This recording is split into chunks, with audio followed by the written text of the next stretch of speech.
नमस्कार प्रिय छात्रों, मेरा शुभ नाम प्राध्यापक डॉक्टर भारत उपाध्याय, वारणा महाविद्यालय ऐतुड़ी खुर्द में आपका सहज स्वागत है। आज हम देखने वाले हैं छंद की परिभाषा एवं भेद। तो मेरे प्रिय छात्रों, छंद की परिभाषा देते हुए उसके भेदों का परिचय दीजिए। इस प्रकार का भी प्रश्न आने की संभावना आपको होती है। इस आधार पर छंद की परिभाषा सबसे पहले हम देखेंगे। छंद वह बैखरी ध्वनि है जो प्रत्यक्षीकृत निरंतर तरंग भंगिमा के आह्लाद के साथ साथ और अर्थ की अभिव्यंजना वो कर सकती है। वस्तुतः छंद एक बंद है, अर्थात छंद के बंद से सुसज्जित कविता ही गौरवान्वित होती है, क्योंकि इसी के काव्य में लयात्मक होती है, गयात्मक आती है और प्रभावात्मक भी। छंद ही कविता के प्रवाह को भी प्रभावित करते हैं। छंद के अंतर्गत मात्रा, अक्षर के क्रम, गति और यति पर विचार किया जाता है। इसे छंद के दो मूल तत्व है, प्रथम है स्वर ध्वनि तथा दूसरा है यति। यहाँ हम सबसे पहले स्वर ध्वनि की बात करते हैं। स्वर ध्वनि इस ध्वनियों की गणना पर ही शब्दों के स्वरूप का निर्माण होता है, अतः यह स्वर ध्वनियाँ ही छंद शास्त्र का मूलाधार है। और दूसरी है यति। यति का अर्थ है विराम, अर्थात काव्य पाठ के समय जिस स्थान पर पाठक को रुकना पड़ता है उसे यति कहते हैं। छंद में ये गति, लय एवं प्रवाह उत्पन्न करने के लिए यति के नियम का पालन करना अनिवार्य होता है।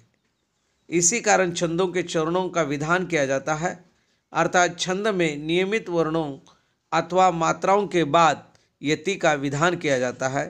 यति वस्तुतः छंद का दूसरा प्रमुख तत्व है। और तीसरा तत्व है गण। तीन स्वरयुक्त वर्णों के संघात को गण कहते हैं।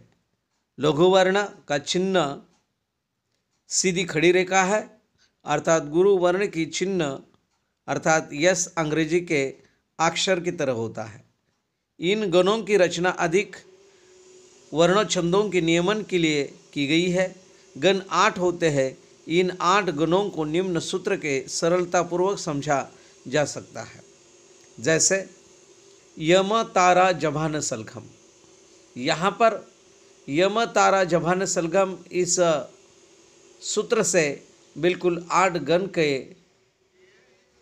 स्वरूप को समझा जा सकता है। यहाँ 8 गणों के नाम एवं लक्षण यहाँ पर दिए जा सकते हैं।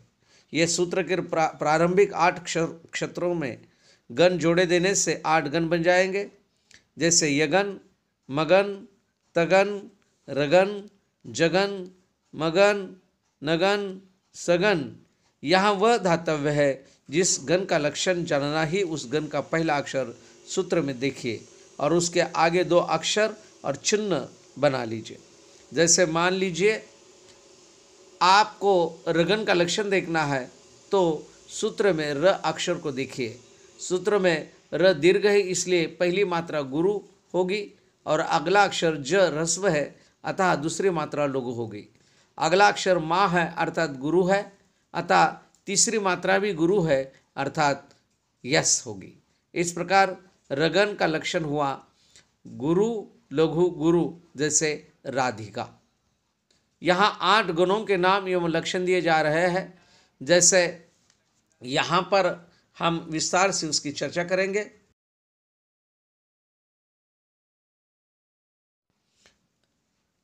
यहाँ रस विवेचन एवं गण तालिका के अंतर्गत जैसे क्रम में यहाँ पर दिया गया है 8 गण और गण, वर्ण, स्वरूप, लक्षण तथा उसका उदाहरण। जैसे कि क्रमांक 1 में गण, ये गण वर्ण है यह माता, उसका स्वरूप है लघु, गुरु, गुरु और उसका लक्षण है आदि लघु। उदाहरण है सुजाता, विधाता।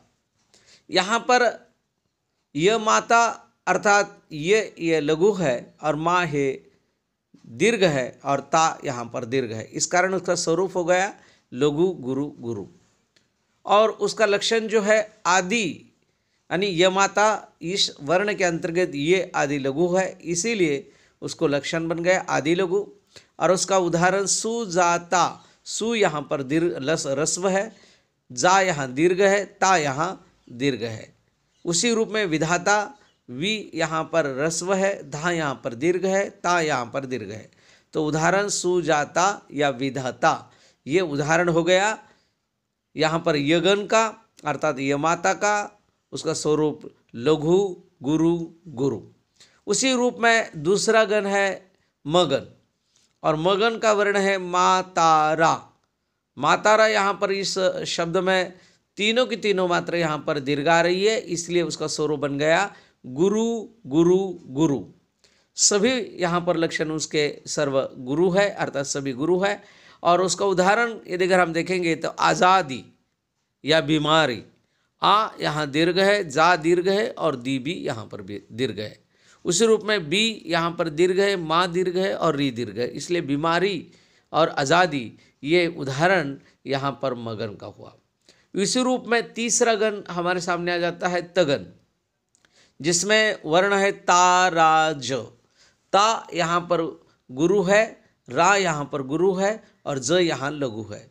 इसका लक्षण बन गया अंत्य लघु। इसमें ताराज, ज यहाँ लघु होने के कारण अंत्य यानी शेवट यानी अंतिम जिसे हम कहते हैं, क्यों अंत्य लघु यहाँ पर है। और उसका उदाहरण है आज़ाद या आकाश। आ यहाँ दीर्घ है, जा यहाँ दीर्घ है, और द यहाँ लघु है। उसी रूप में आकाश के अंतर्गत आ दीर्घ है, का दीर्घ है, और श लघु है। तो ये आज़ाद आकाश ये उदाहरण बन गया तगन का, जिसका वर्ण है ताराज और स्वरूप है गुरु गुरु लघु। उस रूप में चौथा गण है रगन। यहाँ पर उसका वर्ण है राजभा, तो स्वरूप बन गया गुरु लघु गुरु मध्य लघु, और उसका उदाहरण है सारिका और लालसा। सा यहाँ दीर्घ है, री यहाँ रस्व है, और का यहाँ दीर्घ है। उसी रूप में ला दीर्घ है, ल रस्व है, और सा यहाँ पर गुरु है।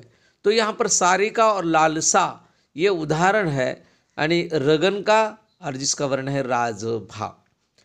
पांचवा यहाँ पर गण है जगन, उसका वर्ण है जभान, स्वरूप है लघु गुरु लघु, लक्षण है मध्य गुरु। इसमें दोनों यहाँ पर स्वरूप देखिए, एक खड़ी रेखा और दूसरी खड़ी रेखा, और इसी बीच में यहाँ पर दीर्घ यहाँ पर है यस जिसे अंग्रेजी में कहते हैं, और उसको हम दीर्घ गुरु कहते हैं। तो लघु गुरु लघु, इसमें मध्य गुरु है, और उसका उदाहरण है समान या किसान।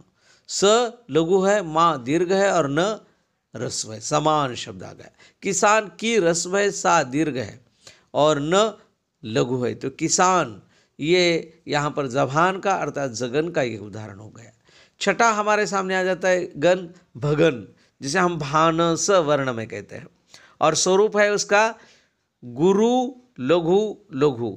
इसमें आदि गुरु आ चुका है, अर्थात शुरुआत के तौर में ही गुरु है, और बाद में दोनों की दोनों यहाँ पर मात्रा रस्व है, इसलिए उसका उदाहरण बन गया लानत या भारत। ला यहाँ पर दीर्घ है, न लघु है, त लघु है। जिसी रूप में भा दीर्घ है, र लघु है, और त लघु है। तो यहाँ पर ये दोनों के दोनों यहाँ पर उदाहरण लानत या भारत, ये शब्द यहाँ पर भगन का उदाहरण हो गया।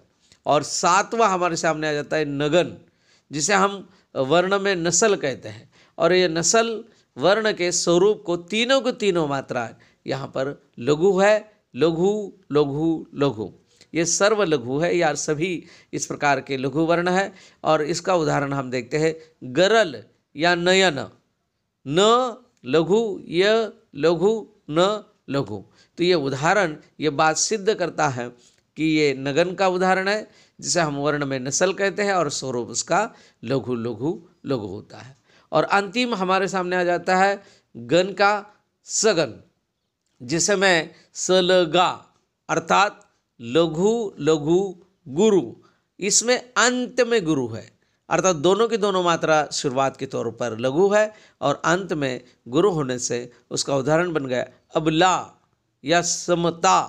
अ लघु है, ब लघु है, ला दीर्घ है, स लघु है, म लघु है, ता दीर्घ है। अब ला या समता ये उदाहरण यहाँ पर सगन का यानी होता है। इस आधार पर रस विवेचन तथा गण तालिका के अंतर्गत ये 8 यहाँ पर गण होते हैं, जिसे हम एक सूत्र में यानी देखा जा सकता है य म ता रा ज भा स न ल ग म, यमा तारा जबान सलगम, यमा तारा जबान सलगम। इस प्रकार से उसको हम कंठस्थ कर सकते हैं और यमा तारा जबान सलगम से इसी उदाहरण से ये 8 गण हमारे सामने यानी स्पष्ट होने के लिए सुविधा होती है या उसे हम याद करने में आसानी जा सकती है। यहाँ हमने जैसे देखा कि यमा तारा जबान सलगम की ये 8 भेद और 8 गण निर्माण होते हैं। तो यहाँ छंद के भेद में या छंद अथवा व्रत 2 प्रकार के होते हैं, जैसे वर्णिक छंद और मात्रिक छंद। वर्णिक छंद जिसे हम कहते हैं कि वर्णिक छंद वे कहलाते हैं जिनमें वर्णों की संख्या अथवा क्रम के अनुसार यति होती है। इसके 3 भेद होते हैं, समव्रत, अर्ध समव्रत और विषमव्रत। दूसरा है मात्रिक छंद, जिन छंदों में मात्राओं की गणना के आधार पर चरणों का निर्धारण एवं गीत तथा लय का आकलन होता है, वे छंद मात्रिक छंद कहलाते हैं। ये छंद भी 3 प्रकार के होते हैं, समव्रत, अर्ध समव्रत और विषम व्रत। क समव्रत जिस छंद में चारों चरण या पाद समान वर्ण मात्रा वाले हो उन्हें समव्रत या सम कहते हैं, जबकि अर्ध समव्रत जिस छंद के प्रथम एवं तृतीय चरण तथा द्वितीय एवं चतुर्थ चरण समान ही उसे अर्ध समव्रत कहते हैं, और विषम व्रत जिस छंद के चारों चरण भिन्न भिन्न मात्रा वर्ण वाले हो उसे विषम व्रत कहते हैं। तो यहाँ पर छंद के भेद हम अगली दशिका में उसको विस्तार से देखेंगे, उसके उदाहरण को देखेंगे। अभी फिलहाल छंद का एक संक्षिप्त परिचय आपको हो, छंद की परिभाषा का ज्ञान हो और छंद के केवल भेद कौन से है ये जानकारी हो। इतना ही आज हम देखेंगे। अगली दशिका में उसको उदाहरण के रूप में देखेंगे। तब तक के लिए धन्यवाद।